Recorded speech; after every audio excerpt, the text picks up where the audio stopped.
And who do you love?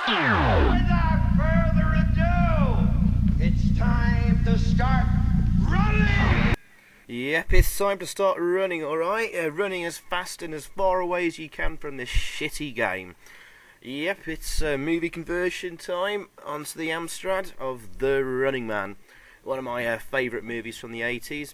And yep, it's another very poor Arnie game. The poor bloke didn't have much luck on the Amstrad and home computer formats. Only decent one was Terminator 2. Anyway, it has a nice title screen though. And this is the only music you'll hear in game.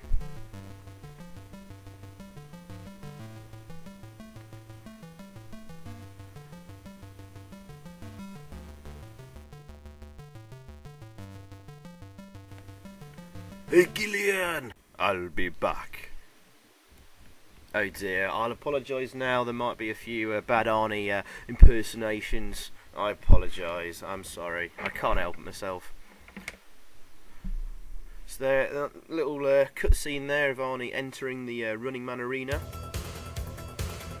Now, there's no music in game, but I went and found the soundtrack of the movie online, downloaded it. Harold Faltermeyer's score is really excellent.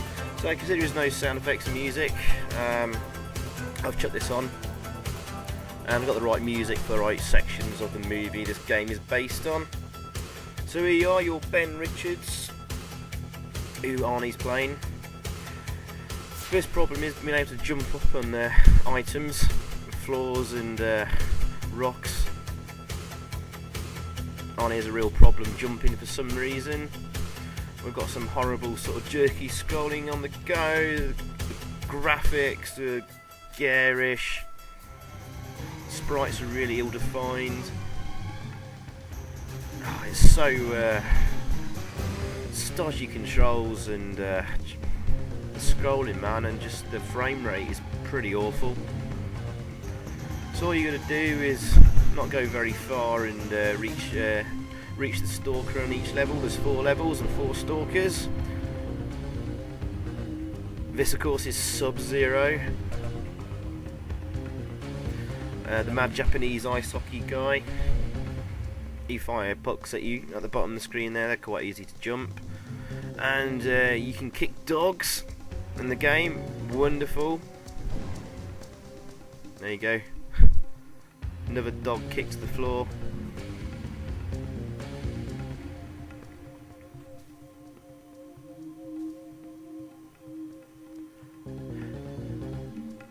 Well, the stalker is not exactly that hard to defeat.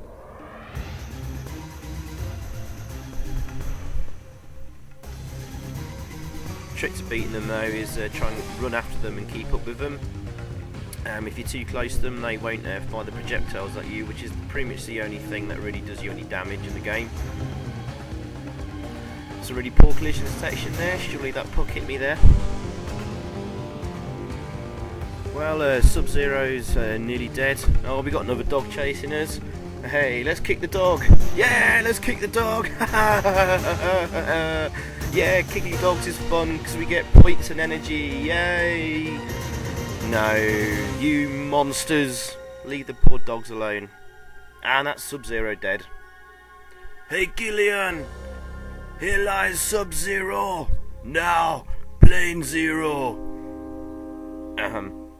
Alright, here's the sub game, moving swiftly on. Got to match up the symbols that are on the right hand side of the screen there. Pretty simple stuff. You can only swap certain symbols though. Gets trickier on the last level. So yeah, this reasonably follows the plot of the film. The film was actually written by Stephen King, I didn't realise, under a different name. And yeah, Arnie's he's been framed for atrocities he didn't commit when he was a helicopter pilot for the army or police or whatever. Supposedly gunned down a load of civilians, and for his punishment he gets entered into this futuristic game show called The Running Man, and he's got to basically survive against all the stalkers.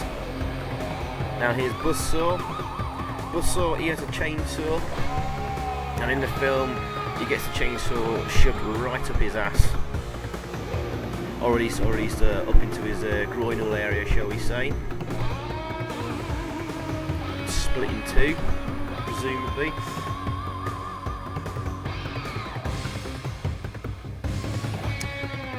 So yeah, Arnie makes his way through all the different zones and stalkers, and eventually meets up with some underground resistance who take over the studio, broadcast the truth, and take out Killian.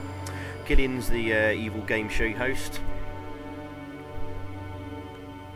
So anyway, that's Busaw gone. He's probably the easiest of all the stalkers.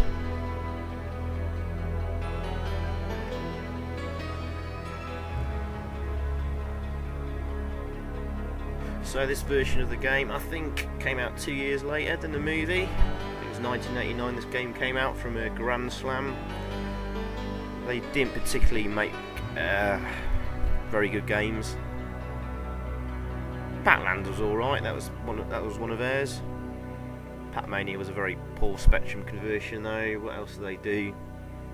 I can't remember now. I think they did that really shit Gaza soccer game that I absolutely tested and slagged off in another of my footy videos. Anyway, on to one of my favourite stalkers in the game, Dynamo. He's a big fat opera singer, and his theme music is sort of a synthesised version of Ride of the Valkyries, which you can hear now. He's quite a ridiculous character in the film, singing opera at the top of his voice while he goes after Arnie.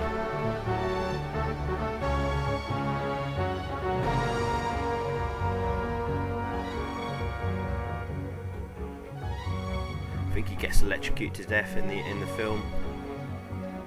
So yeah, he's supposed to be Dynamo there. He's supposed to be shooting like electricity out at you or something like that. It looks more like fireballs. He is the hardest stalker in the game. Oh, here comes the bloody dogs again. Yeah, as you may have gathered earlier, if you kick a dog, you actually gain a point of energy back. But anyway, this one, the Dynamo's a real swine because of his fireballs he shoots out. Well, supposedly his electricity bolts. Basically, you want to keep as close to him as possible, so he doesn't have time to stop and aim a projectile at you. As you can see, it's quite a close battle.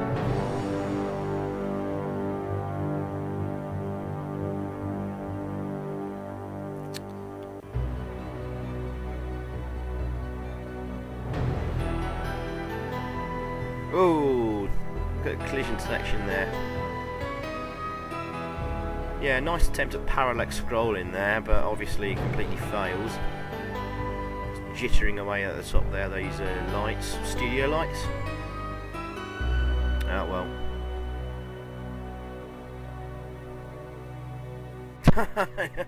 Maybe you noticed that there.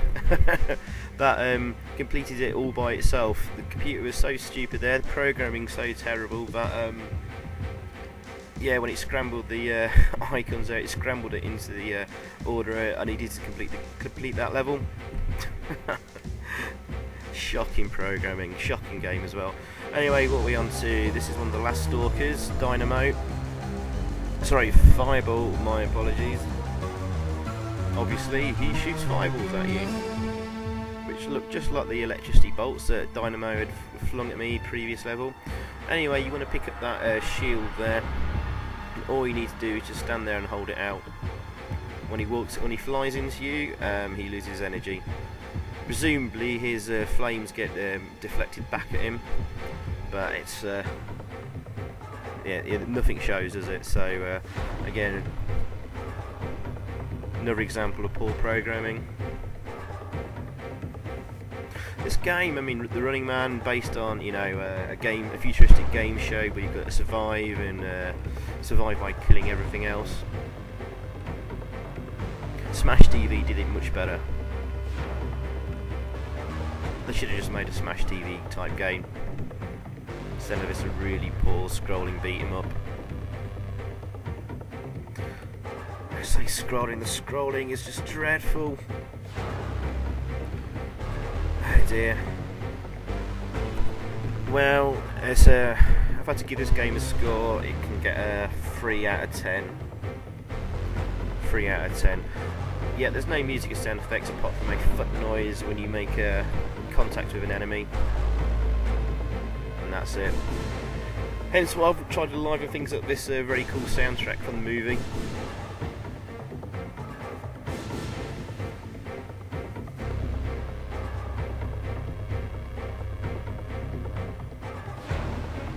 Oh, it should be along now.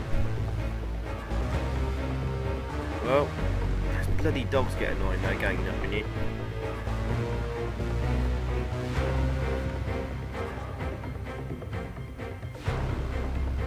Did I mention the controls? The controls are bloody awful.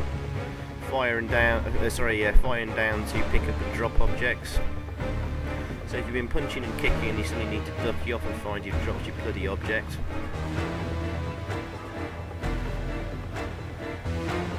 The controls are pretty laggy as well. And to run, you have to jump up first and hold up, and whilst holding up, press your direction key to run. Which is really stupid to do. I mean, it just means you have to keep bloody jumping all the time. So yeah, this is really poor. 3 out of 10. Well, this is the final code screen. This one was quite tough actually. I did get this first time round, so I had to practice a few times.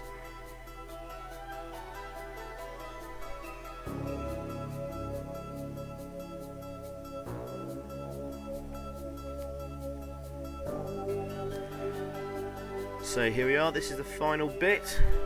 Got to pick up the gun there, shoot the security guards running about there. I think there's about 4 maybe or 6 of them you need to kill before you confront Killian. Now I think it's Killian, you'll see him shortly, but Killian in the movie has got silver and grey hair. The guy he confronts got sort of brown hair. So maybe it's not Killian, maybe it's his bodyguard that you have to fight. But of course in the movie, the bodyguard just walks off and leaves Arnie to his business with Killian. He sees the error of his ways, so I guess you might be fighting the bodyguard of Killian.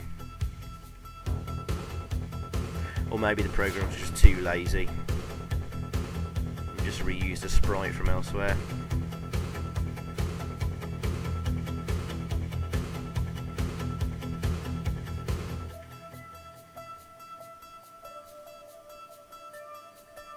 More dog killing or some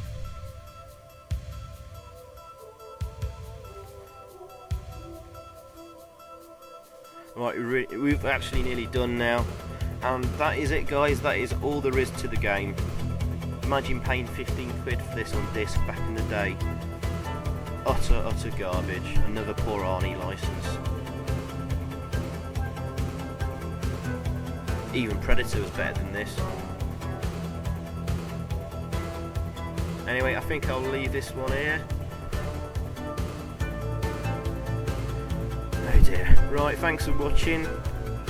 And I don't think there's any more Arnie games to do actually. Oh, I think there's Red Heat. God, that was tedious as hell. I'm not sure I can be asked to do Red Heat. I've already done Predator and Terminator 2. I think that's all the Arnie games on the Amstrad. Here we go. Off to the final confrontation. Oh, actually one more security guard. Oops.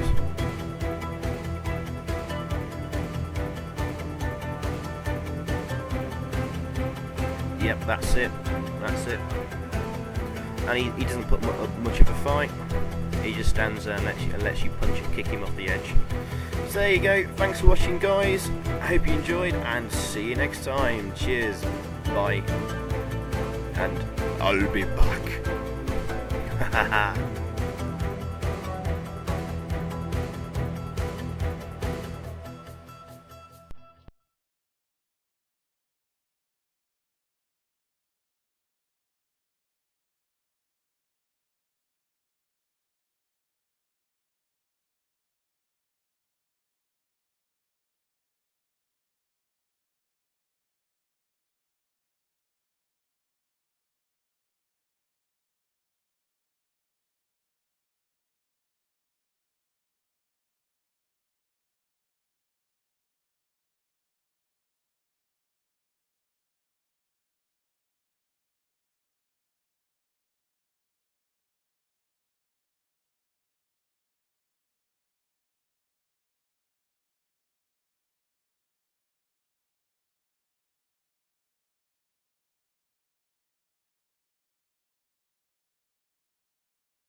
Running Man has been brought to you by Breakaway Paramilitary Uniforms, Ortho-Pure Procreation Pills, and Cadre Cola. It hits the spot. Promotional considerations paid for by Kelton Flamethrowers, Wainwright Electrical Launchers, and Hammond & Gates Chainsaws. Damon Gilligan's Wardrobe by Chez Antoine. 19th century craftsmanship for the 21st century man. Cadre Trooper and Studio Guard sidearms provided by Colchester, the pistol of patriots. Remember, tickets for the ICS Studio Tour are always available for Class A citizens in good standing. If you'd like to be a contestant on The Running Man, send a self-addressed stamped envelope to ICS Talent Hunt, care of your local affiliate, and then go out and do something really despicable. I'm Phil Hilton. Good night and take care.